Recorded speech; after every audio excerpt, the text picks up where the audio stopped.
Praise the Lord. கர்த்தருடைய பரிசுத்த நாமத்துக்கு மகிமை உண்டாவதாக. இன்றைய நாள் பொழுதிலே உங்கள் அனைவரும் சந்திப்பதிலே நான் மிகவும் மகிழ்ச்சி கொள்கிறேன்.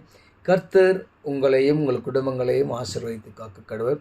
இன்றைய நாளுக்கான வேத வார்த்தை சங்கீத பாடல் 23ஆம் அதிகாரம் 4ஆம் திருவார்த்தை. நான் மரண இருளில் பள்ளத்தாக்கிலே நடந்தாலும் லாப்புக்கு பயப்படேன். தேவரீர் என்னோடு கூட இருக்கிறீர். உமது கோலும் உமது தடியும் என்னை தேற்றும். எனக்கு அருமையானவர்களே, அவருடைய வார்த்தை நம்மை தேற்றும். விசுவாசிங்க.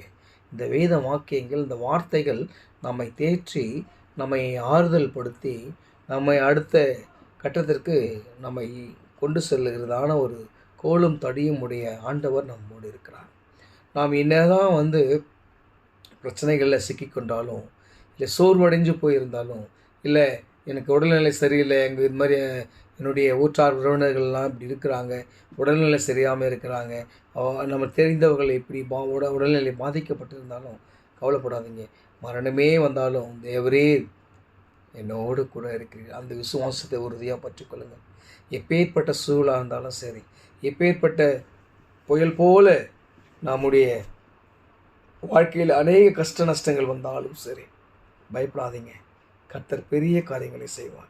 அப்படி செய்கிறவர் தான் நம்மோடு கூட இருக்கிறார். அவரை தான் நம்ம உறுதியாக பற்றி கொண்டு இருக்கிறோம். அவருடைய வார்த்தையை நம்ம விசுவாசிக்கிறோம். அவருடைய நாமத்தினாலே நம்ம எவைகளை கேட்கிறோமோ அவளை பெற்றுக்கொள்கிறோம். அதனால் என்ன கஷ்ட நஷ்டங்கள் இருந்தாலும் சரி, என்ன வேதனைகள் இருந்தாலும் சரி, எக்காரணத்தை கொண்டு நீங்கள் பயப்படாதீங்க. ஏன்னா நம்ம ஆண்டவர் நம்மோடு இருக்கிறார் இல்லையா? தேவரீர் என்னோடு கூட இருக்கிறேன். நீங்கள் இதை உறுதியாக பற்றிக்கொள்ளுங்க. ஆமாண்டவரே, நீங்கள் என்னோடு கூட இருக்கிறீங்க, உமது கோலம் உமது தடி என்னை தேற்று ஆண்டவரே அப்படின்னு சொல்லி முழங்கால் படிட்டு அவரை நோக்கி பாருங்கள். அவரை நோக்கி கூப்பிடும்போது அவர் ஒருவரையும் புறம்பை தள்ளுகிற தேவன் அல்ல. இல்லை அதற்காக பரிகாரங்களை தேடி தங்களை வருத்தி கொள்ளுங்கள் என்று சொல்லி நம்மை துன்பப்படுத்துகிற தேவன் அல்ல. நமக்காக அவர் சிலுவையை ஏற்றுக்கொண்டு அவருடைய சொந்த இரத்தத்தை சிந்தி நம்மை மீட்டெடுத்த தேவன்.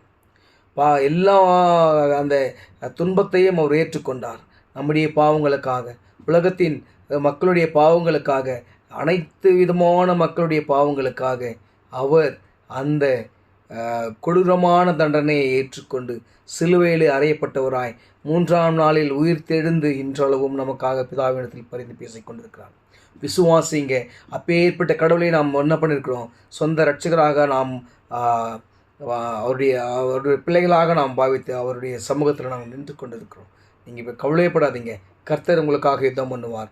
அவரை என்ன நாம் நடுவே நீர் என்னோட கோலம் தடியுமாயிருக்கிறேன் என்னை தேற்றின் விசுவாசத்தோடு வாழ்க்கையை நடத்துங்க. கர்த்தர்